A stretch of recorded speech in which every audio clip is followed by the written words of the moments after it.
Assalamualaikum warahmatullahi wabarakatuh. Selamat datang di Self Access Center Fakultas Ekonomi dan Bisnis Universitas Brawijaya. Baik teman-teman, kali ini saya mau berbagi tips bagaimana cara cepat, cara mudah dalam mengolah koleksi digital atau koleksi repository di InDesign. Bagi Bapak Ibu yang belum menggunakan InDesign, silakan unduh aplikasi InDesign ini di Perpusnas. Bisa Bapak Ibu cari di Google ya, dengan mengetikkan InDesign, akan muncul sendiri nanti di situ. Tapi dalam video ini saya tidak akan membahas bagaimana cara mengunduhnya, bagaimana cara menginstalnya di server, tapi saya akan membahas bagaimana cara mudah dan cepat mengolah koleksi digital atau koleksi repository di InDesign. Masih mudah dan cepat ya, belum termudah dan tercepat, masih mudah dan cepat. Mungkin teman-teman ada tips yang termudah dan tercepat, silakan berbagi, silakan komen di kolom komentar ya. Jadi kita saling bisa berbagi. Kalau saya ini masih cara mudah dan cara cepat. Baik teman-teman, untuk koleksi digital atau koleksi repository di SAC FEB Self Access Center Fakultas Ekonomi dan Bisnis itu terdiri dari 3 jenis, yaitu skripsi dengan cover warna kuning, tesis dengan cover warna hijau, dan disertasi dengan cover warna hitam. Untuk cover ini saya buat sendiri ya, melalui aplikasi Canva, cari yang gratisan tentunya. Ini untuk format covernya format PNG atau mungkin JPG bisa. Oke, kita lanjut untuk tahap awal dalam ini. Tentunya pertama dalam hal serah simpan, tentunya kan di tempat Bapak Ibu kan ada hard copy. Nah, ini saya sarankan untuk mulai sekarang yang belum serah simpannya dalam bentuk file ini digital, mungkin saya ulang ya, mohon maaf, mungkin di tempat Bapak Ibu yang masih menyerahkan dalam format PDF dimasukkan ke ini melalui CD-ROM ya, itu alangkah lebih baik sekarang beralih ke GFOAM, karena GFOAM ini aplikasi gratis dan kapasitas penyimpanannya lumayan besar. Ini saya memakai GFOAM, tidak lagi memakai CD-ROM karena lebih efektif dan efisien menurut saya. Kalau menurut Bapak Ibu, silakan sesuai selera. Ini isinya, ini kita kasih ini ya, petunjuknya bagaimana untuk mengupload. Jadi mahasiswa itu tidak salah atau tidak keliru. Ini isinya.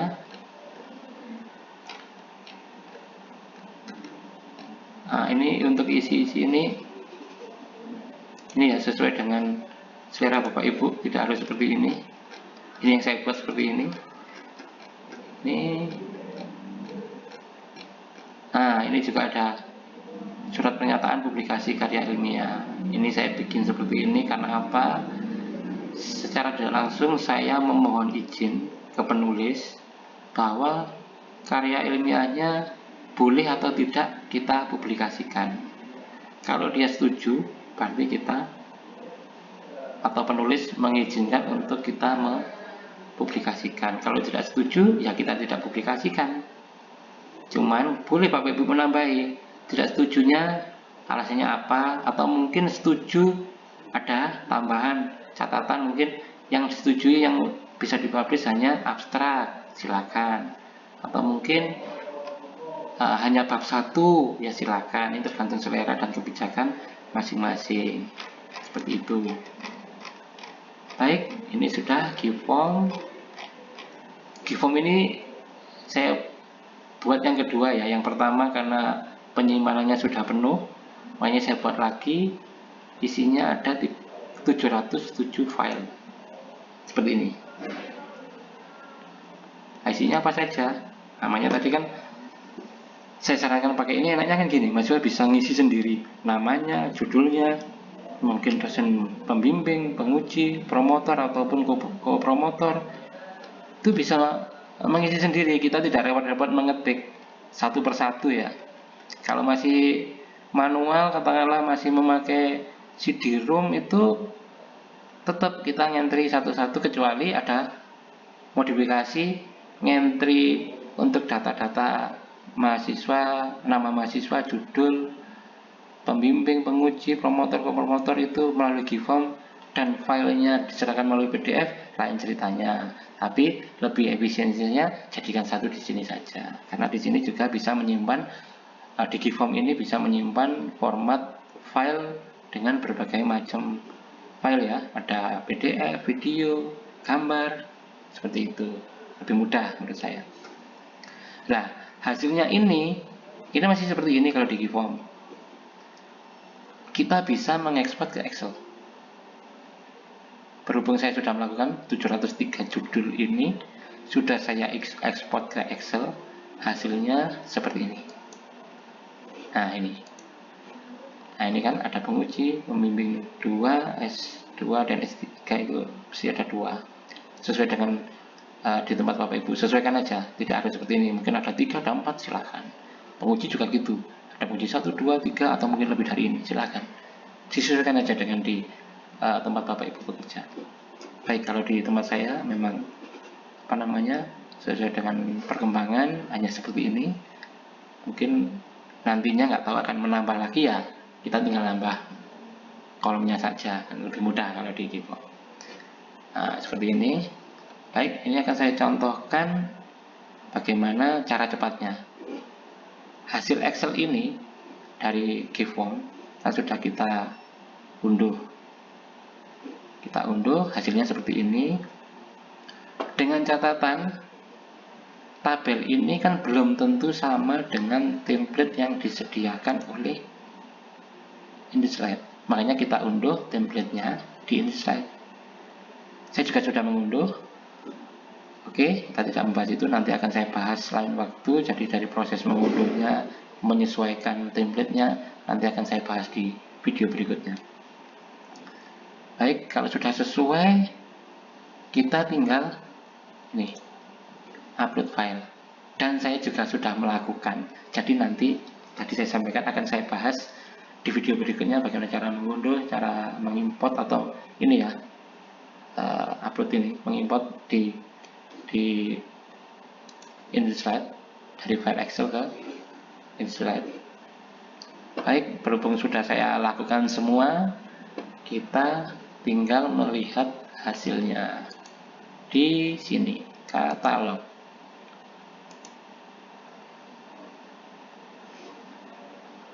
Saya tutup aja biar nggak terlalu banyak tab.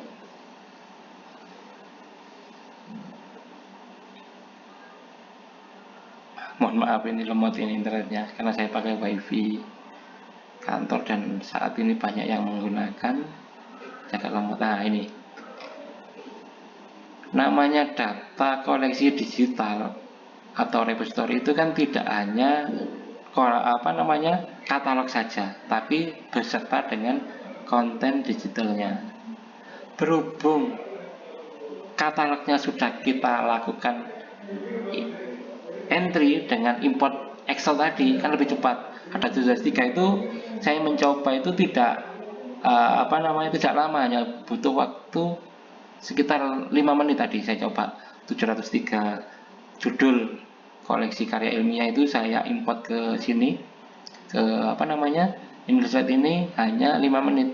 Tapi ya juga tergantung dari internet di tempat Bapak Ibu ya, kecepatan aksesnya ya.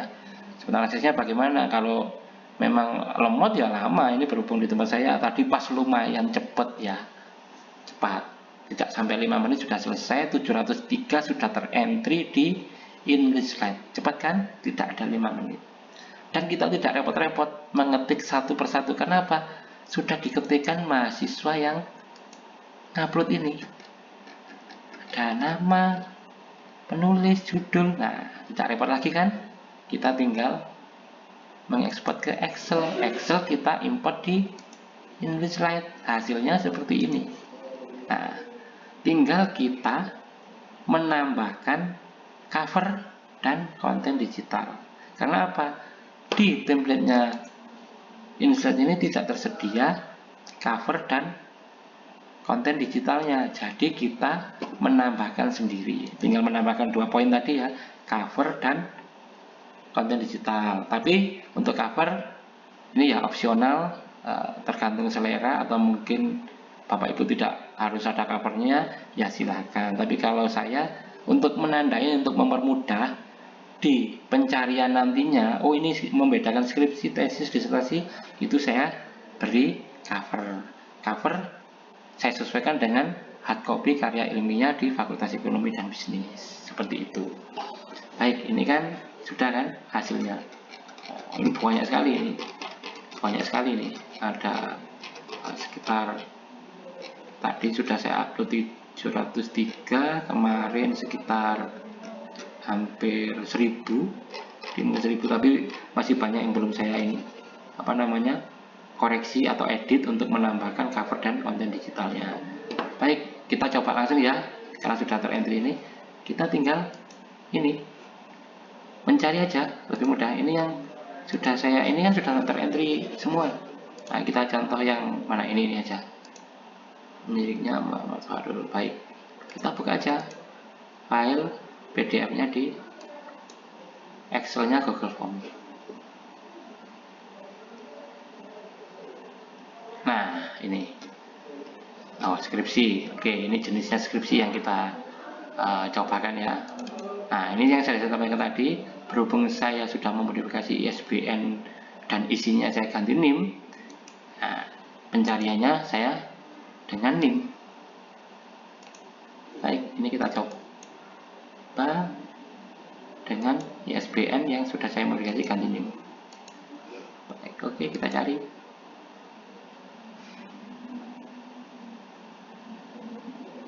Nah, udah muncul kan, ini dari sama kan dengan ini penyaluran ZIS sama zakat infak sama ya kan.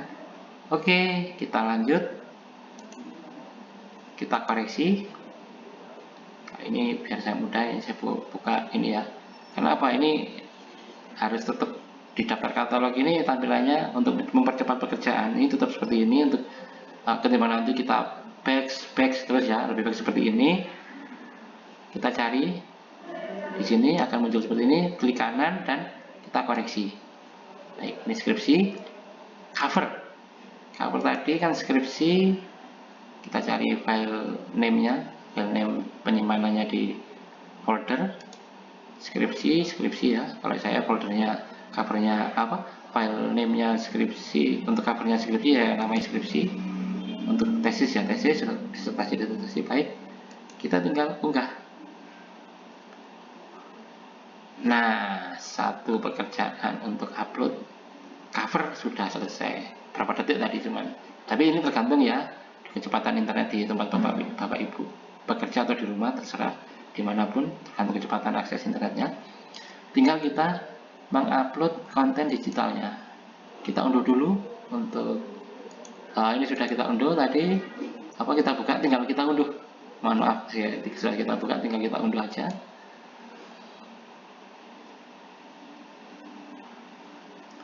Baik, sudah terunduh, kita tinggal mengunggah berkas file PDF-nya. Ini nama filenya saya sama dengan NIM mahasiswa. Karena apa? Kan saya tadi menyarankan ya, tapi sesuai selera Bapak Ibu, untuk nama file dalam upload Digiform, nama file PDF hasil karya ilmiah mahasiswa itu harus menyertakan NIM dan nama, atau mungkin NIM saja ya silakan, nama saja ya silakan, yang termudah menurut Bapak Ibu. Kalau saya kan harus menyertakan NIM atau nama. Nah, ini untuk menyamakan berkas yang mau kita unggah dan meminimize kesalahan kecocokan katalog dengan file PDF-nya. Kalau ini saya pakai NIM ini kan untuk mempermudah menyamakan dengan data katalognya saja. Ini sama kan? 040, 040, 15, 50, 20, 50, satunya 4 kali 040 sama, dan sama yang dengan kita buka tadi. Nah, sama kan? Kalau sudah sama semua, oke, kita lakukan unggah berkasnya atau unggah file PDF-nya. Nah, sudah selesai. Kita tinggal memodifikasi atau memberi ini aksinya tampil di OPEC hanya untuk anggota. Karena apa? Di tempat saya di Self Access Center itu yang bisa atau mempunyai hak akses untuk membaca online atau mungkin mendownload file karya ilmiah mahasiswa yang tersedia di konten digital ini hanya sivitas mahasiswa Fakultas Ekonomi dan Bisnis. Seperti itu. Dosen boleh asalkan sudah terdaftar menjadi anggota. Kalau mahasiswa otomatis menjadi anggota di Self Access Center. Kalau dosen, karena saya tidak mempunyai datanya, ya bisa mendaftar satu persatu atau orang per orang, atau saya mungkin bisa meminta data dari kepegawaian untuk saya lakukan pendaftaran atau impor keanggotaan di InrichLite. Mudah kan? Jadi InrichLite ini sangat membantu sekali dalam mengolah koleksi baik cetak maupun elektronik. Itu mungkin. Nah, baik teman-teman, ini sudah kan? Sudah paham ya sampai di sini? Kalau belum paham silahkan tanyakan di kolom komentar, dan apabila ada yang mungkin cara saya ini tadi ada yang salah, silahkan komentar, tidak apa-apa, karena saya juga perlu masukan dari teman-teman semua. Begitu, dan ini kita coba cek hasilnya. Baik, nah ini sesuai yang sudah saya upload, pasti akan saya tandai, karena nanti mana yang boleh mana yang sudah untuk membedakan itu saja. Kita coba ini, kita cari di objeknya atau mungkin di konten digital ya, judul.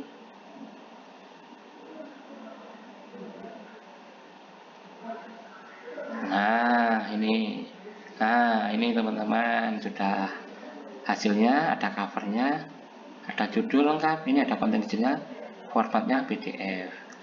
Tapi ini saya juga pernah menemui, kadang itu kalau kita tidak teliti waktu di Excel-nya ini, yang mungkin kita filter ya, mungkin ada duplikasi pengarang, judulnya sama, pengarangnya sama, filenya sama, itu kadang mahasiswa kan bisa upload 2 kali, karena di Giveform saya tidak saya setting hanya 1 kali untuk upload, tapi bisa berulang kali. Itu kadang ada yang upload lebih dari 1 kali. Nah, kalau kita tidak filter dulu di Excel, itu akan muncul nanti di sini itu banyak, mungkin lebih dari 1 di hasil pencarian. Ini berhubung sudah saya filter di Excel, mana yang duplikasi akan saya hapus, akhirnya hanya 1 judul dan 1 pengarang yang muncul. Seperti ini hasilnya. Nah, kalau untuk detailnya ini. Untuk detailnya ini, ada lengkap kan? Ada pengarang ini, pembimbing, penguji 1, penguji 2, karena skripsi ini. Kalau tesis ini biasanya ada tambahan, ada 4 kalau di tempat saya. 4 orang, 4 dosen lah. Nah, ini subjeknya. Nah, ini karena berhubung sebetulnya ini bahasa Inggris, teman-teman. Berhubung ini kemarin itu saya mintai file untuk abstraknya yang bahasa Inggris itu belum diserahkan ya, belum diserahkan. Jadi di Giveform-nya ini serah simpannya saya anggap belum final, belum finish, karena yang bersangkutan belum menyerahkan file abstraknya yang berbahasa Inggris. Tapi ini untuk contoh saja nih tadi, tak apa-apa lah, ini bahasa Indonesia. Sebetulnya ini harusnya bahasa Inggris. Ini seharusnya bahasa Inggris. Nah, ini sudah tersedia kan? Ini konten digitalnya. Nah, ini kalau di saya kan hanya ada 1 file, jadi yang muncul hanya 1. Kalau mungkin waktu di Giveform-nya uploadnya dibagi-bagi, ada halaman mungkin cover, ada ini lembar pengesahannya, ada kata pengantarnya, ada isinya di satu-satu ya. Mungkin di sini akan muncul ini banyak sekali nama filenya, lebih dari ini, lebih dari satu, banyak sekali. Nah, itu mungkin teman-teman. Nah, ini manfaatnya apa saja? Mahasiswa sudah bisa membaca, tidak harus datang ke perpustakaan, atau kalau di tempat saya namanya self access center, tidak harus. Tapi selama tercover area ini wifi-nya UB dan mempunyai hak akses login untuk mengakses atau membaca online ataupun mendownload karya ilmiah ini, bisa di manapun. Dalam artian begini, hak akses itu bisa kita filter dari mungkin aksesnya hanya memakai wifi FEB ya, atau mungkin hak aksesnya bisa memakai wifi-nya UB, atau mungkin hak akses bisa kita dari mana saja asalkan sudah terdaftar menjadi anggota dan mempunyai akun untuk login ke English Lite ini. Jadi macam-macam lah itu, sesuai selera dan kebijakan di tempat Bapak Ibu. Jadi seperti itu. Dan manfaatnya juga apa? Kalau Bapak Ibu dosen mau mencari, biasanya kan untuk kenaikan pangkat atau apapun, biasanya mencari ini lembar pengesahan bimbingannya, atau mungkin dia jadi apa? Jadi pembimbing atau jadi penguji, itu mudah. Tidak repot-repot kita mencari satu-satu. Dan manfaatnya lagi, ada ketergantungan dosen dan pustakawan atau staf di perpustakaan, pasti ada ketergantungannya. Begitu teman-teman. Nah, harapan saya video ini bisa bermanfaat. Jika bermanfaat, silahkan di-share. Jika ada mungkin penjelasan saya yang kurang jelas atau mungkin Bapak Ibu masih belum paham, silahkan tulis di kolom komentar. Dan apabila mungkin ada kesalahan yang saya sampaikan, kalimat atau kata, juga mohon dibenarkan melalui chat di kolom komentar. Baik, terima kasih teman-teman sudah menonton video kami. Silahkan share, silahkan subscribe ya, karena subscribe itu gratis. Akhir kata, wassalamualaikum warahmatullahi wabarakatuh. Sampai jumpa di video berikutnya.